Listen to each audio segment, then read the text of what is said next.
وعفيت انه 3 شهور ويعمل تحليل. اذا كانت تي اس اتش في حدود الطبيعيه يستمر على جرعته، اذا كان لا والله في نشاط يقلل من الجرعه، وممكن انه يكون هناك في الجرعه يجعل مثلا 4 ايام على ال 125 مثلا، 3 ايام على ال 100 مثلا، بدون تنقيصها بشكل كامل. ومراجعه الطبيب اولا واخيرا. ومراجعه الطبيب كل 3 شهور يعمل التحليل. طيب دكتور، لما يكتشف الواحد انه عنده نشاط، ما هو علاجه؟ معرفه السبب اولا. سبب النشاط قد يكون هناك اجسام مناعيه في الغده الدرقيه تخلي الغده نشيطه، وهذا او قد يكون هناك عقده تخلي الغده نشيطه، فالعمل وبعد ما اسوي التحاليل اللي هو التي اس اتش والثيروكسين والتي 3 اعمل الاجسام المضاده واعمل الاشعه النوويه.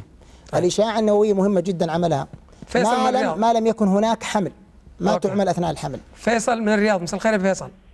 السلام عليكم. ابو فيصل، معذره، سؤالك حبيبي.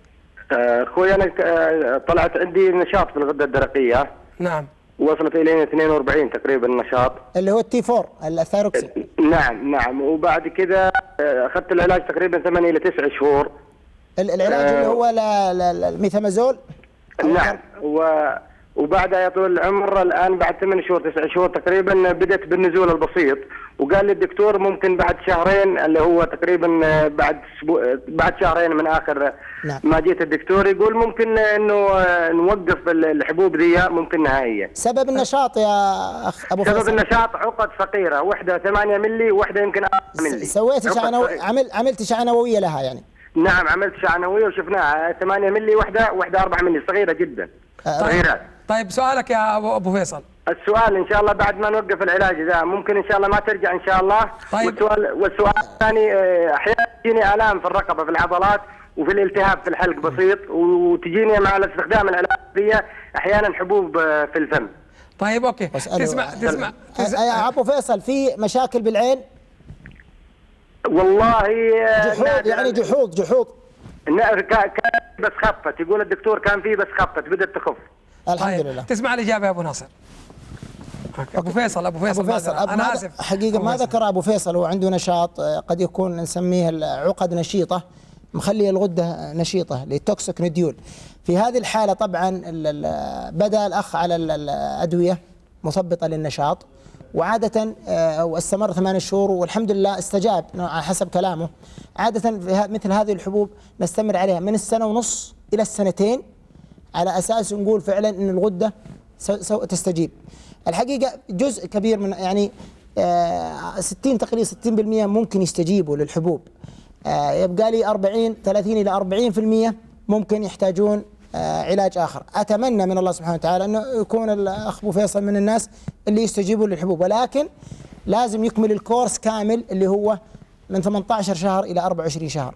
طيب دكتور، الآن هذا سؤال تقول أنا طالع لي غدد لمفاوية تحت الإبط الأيمن، هل يمكن إزالتها ولا؟ نتكلم عن الغدد الليمفاوية. نعم. هي طبعا خارج موضوعنا، لكن بس مجرد سؤال حسب علمي إذا كانت كبيرة ممتاز لابد أن تفحص من طبيب الجراحة ويعمل، إذا كانت مش مشكوك فيها يعمل لها عينة. طيب تقول أنا واحدة سيدة أخرى تقول تتعرق يداي ورجلاي بشدة وأتعرق كثيرا بدون مع أي مجهود بسيط، هل هذا له علاقة بالغدة الدرقية؟ قد يكون له علاقة، ولكن الحكم الفصل أنه يعمل تحليل التي اس اتش والتي 4. إذا كانت الغدة طبيعية فغالبا السيدة قد تكون يعني انكشس وتويكولت اللي هو قلقة. نعم احسنت، قلقة وتفكر كثير. لكن اذا كان هناك نشاط قد يكون السبب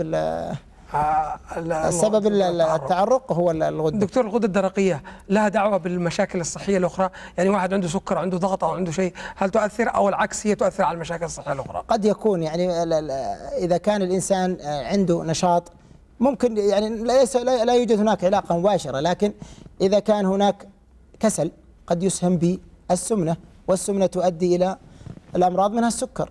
نعم. أيضا مهم جدا ذكرت يا حسن الله يعطيك العافية أنه أيضا كسل الغدة قد يؤدي إلى ارتفاع الكوليسترول، ولذلك ما أبدأ أي إنسان على دواء للكوليسترول لين أعمل تحليل الغدة الدرقية. إذا كانت طبيعية ما عنده كسل ممكن أبدأ به، إذا كان لا والله كسل أعالج كسل الغدة أولا وبعد 3-4 شهور أقيم الغدة الدرقية وأقيم مستوى الكوليسترول. طيب دكتور، نوعية الطعام لها دعوة في إصابة الغدة الدرقية؟ يعني اللي على البحر غير اللي في وسط الصحراء غير؟ ما يعني هم أحدى النظريات اللي هو اليود، نقص اليود، والناس اللي في أثناء المناطق المرتفعة يكونون أكثر عرضة، لكن هي مجرد نظريات حقيقة. لذلك نرى أناس كثير سواء على الساحل ويصابون بالكسل يعني.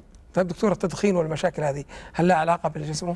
التدخين مهم جدا خصوصا لنشاط الغدة. طبعا التدخين هو عادة سيئة صحية حقيقة، يعني ليس المجال أن نحن نناقشها، لكن أتكلم عن علاقته بالغدة الدرقية. إذا الإنسان عنده نشاط وعنده جحوظ بالعين، فمن الأفضل له أنه يوقف التدخين، لأن التدخين يسهم في جحوظ العين مع نشاط الغدة.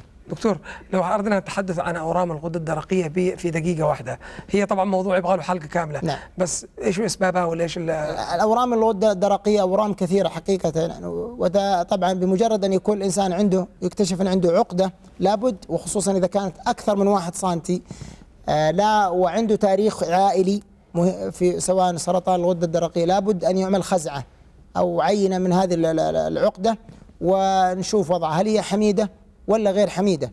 إذا كانت غير حميدة لا قدر الله لابد أنه يعمل جراحة للغدة كاملة حتى يتم إزالة الغدة كاملة. نعم. ويستمر على الثيروكسين طبعا، ويعمل تقييم له بعد لا، ويعمل له طبعا هيستمر على الثيروكسين طول حياته، لكن يعمل له تقييم بعد العملية إذا كان هناك انتشار للورم، إذا كان لأنه هل يحتاج يود مشع، هل يحتاج أي شيء آخر يعني. هل من كلمة أخيرة؟